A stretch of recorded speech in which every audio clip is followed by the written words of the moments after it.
Welcome to our Mantra Breathe today. We're so happy to have you with us. And Sandra Ray is here. She's going to be talking about overcoming the personal lie. What is it, and how do we deal with it, and how do we get over it? And some of the sections she'll be reading from her new book, Revolutionary Spiritual Healing. Yeah, when I start reading, you guys can lie down. Right now, I want you to take out a piece of paper and we're going to make sure you got the right personal lie. Sometimes it also changes and you're working on the wrong one. So it's like going to a doctor to have a checkup. You know, once a year you have a checkup. So we always have checkups about whether you got the right personal lie. Now, in other lineages, they never cover this topic. I learned this from Leonard Orr, the founder of Rebirthing. And he learned it from a master named Dr. Toish. And so even other rebirthers out there in the world who aren't trained in this lineage, sometimes they teach a whole rebirthing school and they never even cover this topic. And we think it's one of the most important things. So let's just review the questions. I want you to write them down so you can double check to make sure you got the right one. There's 5 statements, and then you're going to pick what is the worst thought out of the 5. So number 1, write down my most negative thought about myself is. For a lot of you, this is a review, but again, you have to double check. My most negative thought about myself is, and starts with I.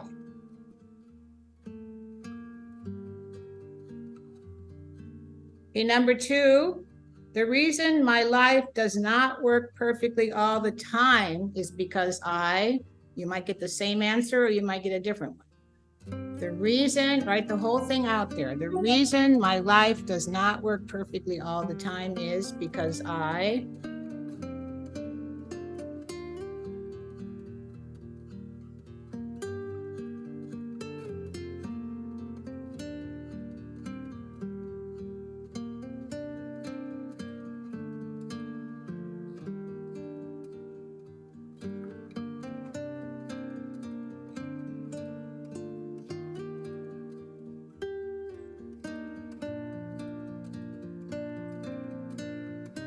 Number 3, what I'm afraid people will find out about me is that what I am afraid people will find out about me is that I, what? You might get the same answer again.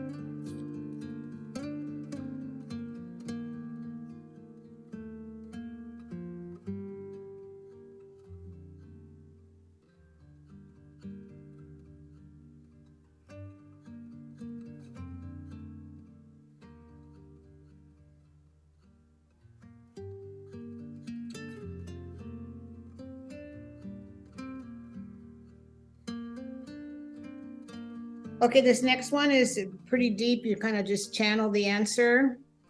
The most negative thought I formed about myself at my birth was. The most negative thought I formed about myself at my birth was. Write the whole thing out.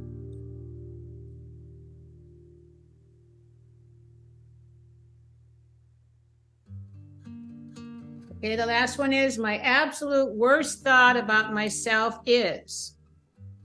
That may be the same thing you get in number 1.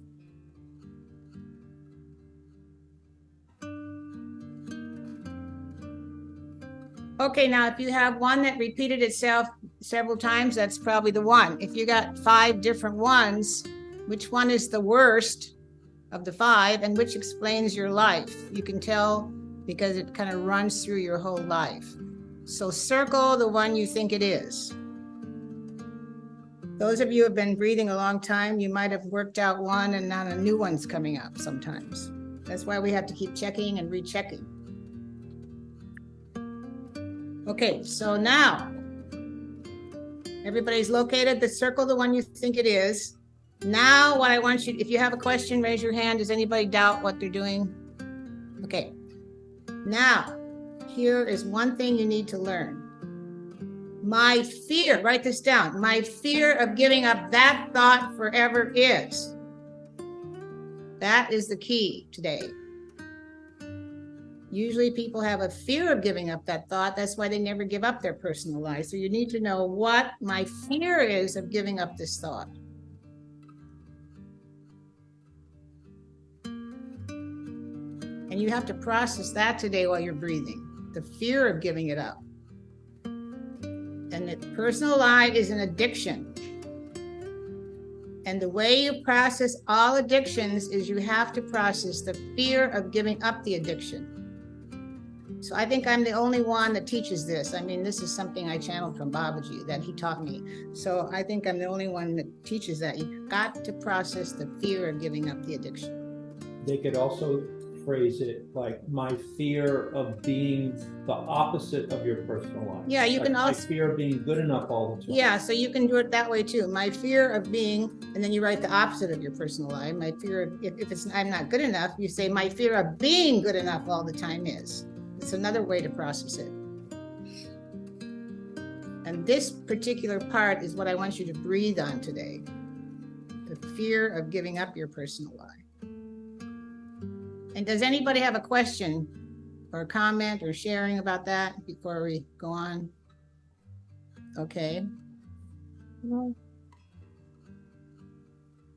Raise your, yeah, Sue. What is it, Sue? Just my thought is I never get what I want, and my fear of always getting what I want is I will die. Oh my gosh. Okay. The reason I think I'll die if I get what I want, say that. The reason I think I will die if I get what I want is because life will be over. Oh my goodness. Okay. So I can get what I want and stay alive. You need to write that down for sure. Yeah. Anybody else need to share? Okay.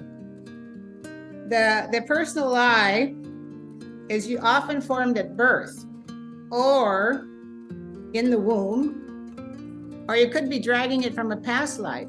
Many of the clients that we've had, they've had this personal lie for many lifetimes, and they dragged it into this life. Like, for example, somebody might have a thought, I'm dangerous. Well, they're not dangerous in this life, or they're not evil in this life. That's a pretty big clue that some past life that they were dangerous, you see. And many people have had this addiction for lifetimes. This is the lifetime you want to get over your personal lie. Okay. And until you find out your personal lie, you cannot straighten out your life.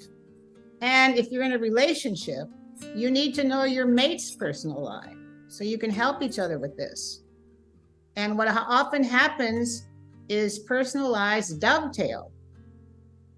One partner, may have a thought. We had a case where one woman, her personal lie was I'm wrong, and her husband's personal lie was I'm bad. So their whole marriage was about I'm wrong and I'm bad. And he was always telling her in the marriage, you're wrong. Then she'd feel guilty. Guilt demands punishment. Then he would abuse her verbally, and then he would feel bad. So that was his personal I'm bad. So this escalated to the point one day he hit her. Then she felt really wrong, and he felt really bad. She was in London, and I happened to call her by some fluke right after that happened. The first time he hit her, I just called, and in that moment, I happened to call her house. It's amazing. And I helped her get out of this violent marriage. But I said, if you don't change your personal lie, you'll get in another marriage, it'll be the same thing. Well, she ran away from me for 4 years. And 4 years later, she's knocking on my door, and she says to me, well, you told me what my personal lie was 4 years ago, but I didn't get it. And now I get how addicted I was to it, right? Okay. So I have been, I think, the only rebirther in the whole world with Marcus where we have kept track of personal lies. We wrote them down. We came up with 365 different ones, believe it or not. And we wrote a whole book on this called Liberation. So I recommend, especially if you're a practitioner, you need to have that book. And even if you're not, it really goes into depth about how to clear your personal lie. It's a small book. You can get it easily. Oh yeah, this is it right here. Thanks. Liberation, small book. Now, there's 3 ways your personal lie operates. 1, you may act it out. Okay, like I'm not good enough. Everything you do is not good enough. You may suppress it, number 2, and overcompensate and try to be really great, but underneath you still feel you're not good enough. Or you may project it onto others, like my mate isn't good enough, my kids aren't good enough, my teacher isn't good enough, my job isn't good enough, and my friends aren't good enough, and you project it out there. So you need to know, which thing are you doing with your personal lie? Are you acting it out? Are you suppressing it and overcompensating? Or are you projecting it onto others? And you may go in and out of those 3 different things. And again, nobody else is going to talk to you about this because they don't understand how this operates. So if somebody who has a personal lie I'm bad, well, then they do things that are bad. They have bad judgments and they do things that are bad and then they feel guilty. Or they work really hard to be good, and so their whole life is about being good, but underneath it all, they still think they're bad. Or if they project it, then other people are bad, everything else is bad. So the personal lie are like addictions. A person believes the thought so strongly that after years and years of accepting it, the thought seems normal to them. That's the problem. People think their personal lie is just normal, and that's the way life is. And it kind of feels like your life almost depends on keeping that thought alive. So the person starts believing that's who they are. Having survived both birth and infancy with that thought, the person suffers an unconscious fear that she will die if you give up that thought. That is how deep this is. I'm alive, I survived my birth, and I had the thought I'm not good enough or I'm bad or whatever. So the way to keep surviving then is to keep that thought. It's a survival script from your birth if you formed it at your birth.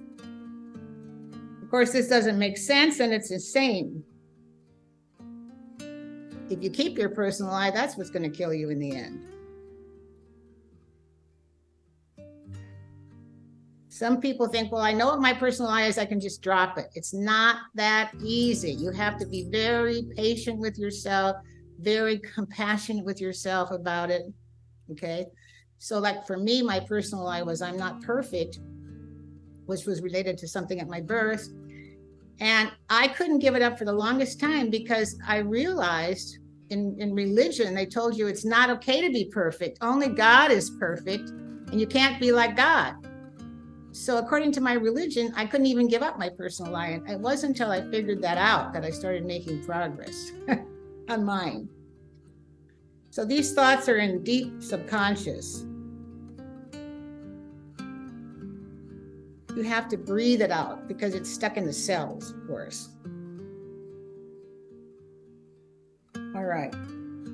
Now, the last thing we're going to do is a writing process, and we're going to write down and breathe. This is called the undo redo process, which Marcus and I also made up. You're not going to find this anywhere else. We kept praying. We were in London in a hotel room and we said, Babaji, please, how do we help people give up their personal lives, you know?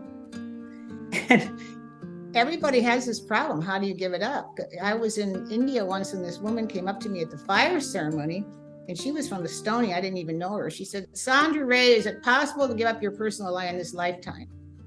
And I really had a lot of compassion for her and I understood what she meant. And I said, what came out of me is only with the help of God. Really, you do have to turn this over to the Holy Spirit.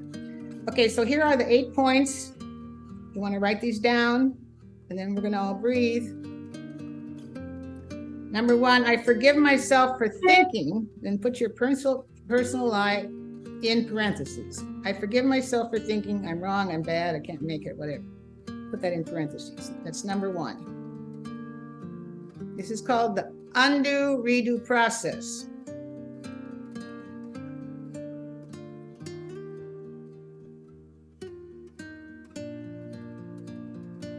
Number 2, God did not create me with that thought.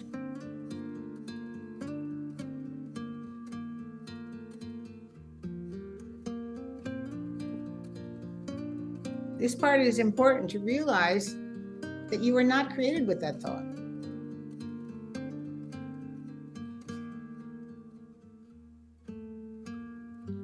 Number 3, God created me, and write the opposite of your personal lie there.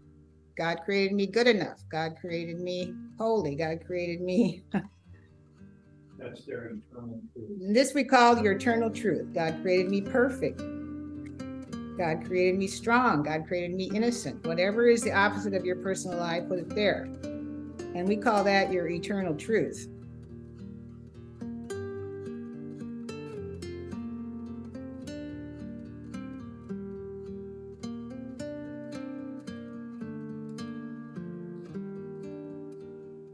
Okay, number 4 is the important one. I am as God created me.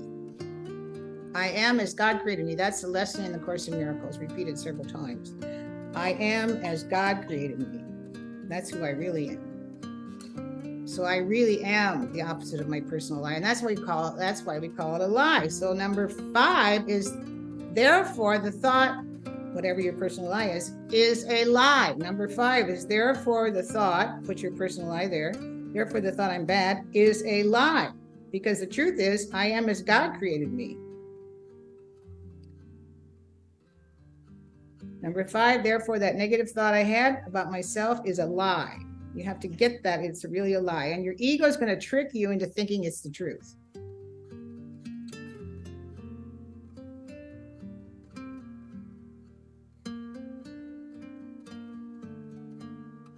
Okay, number 6, I let go of my stubborn refusal to release that thought.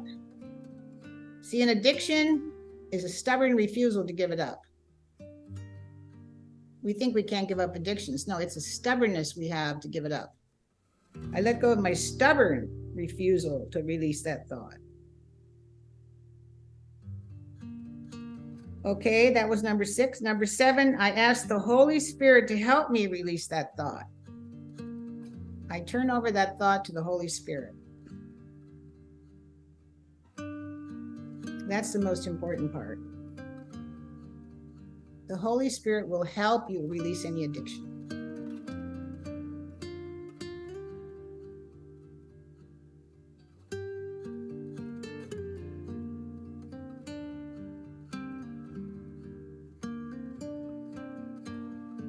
Number 8, I'm now willing to see myself as, and you put your eternal truth there, which is the opposite of your personal lie. I'm willing now to see myself as only good or only good enough or whatever, the opposite.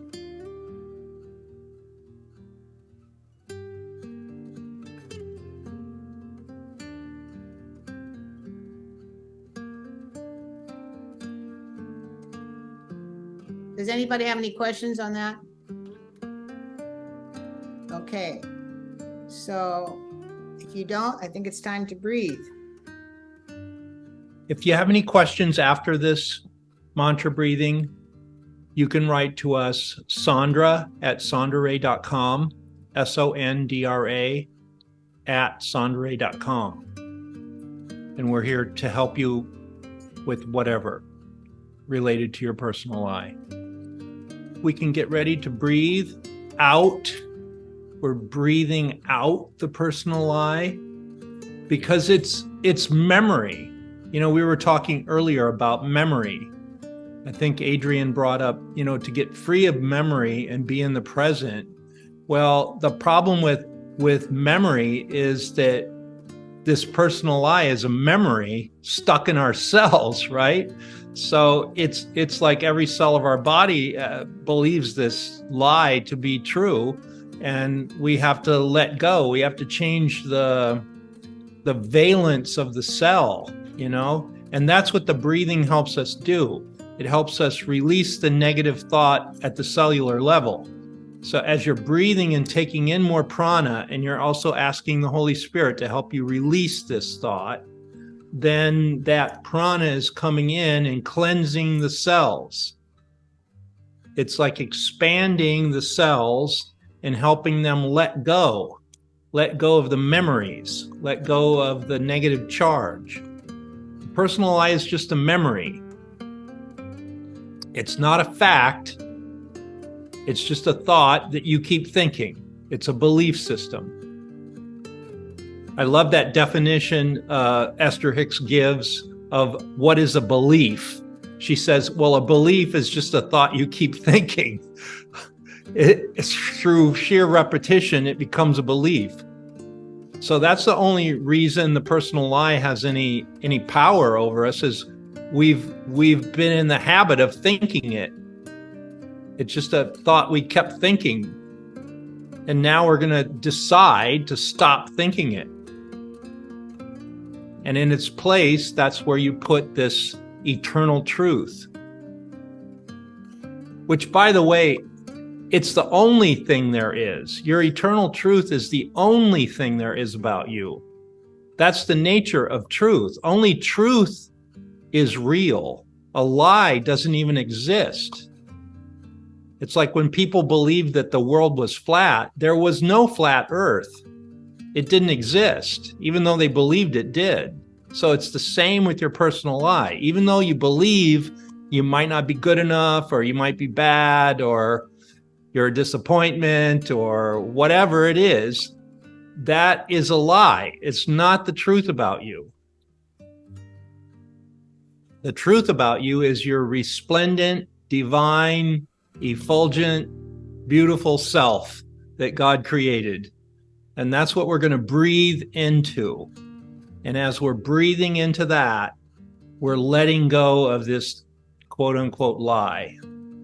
All right, so I'm going to get the mantras going. I think we're going to play Sacred Source today.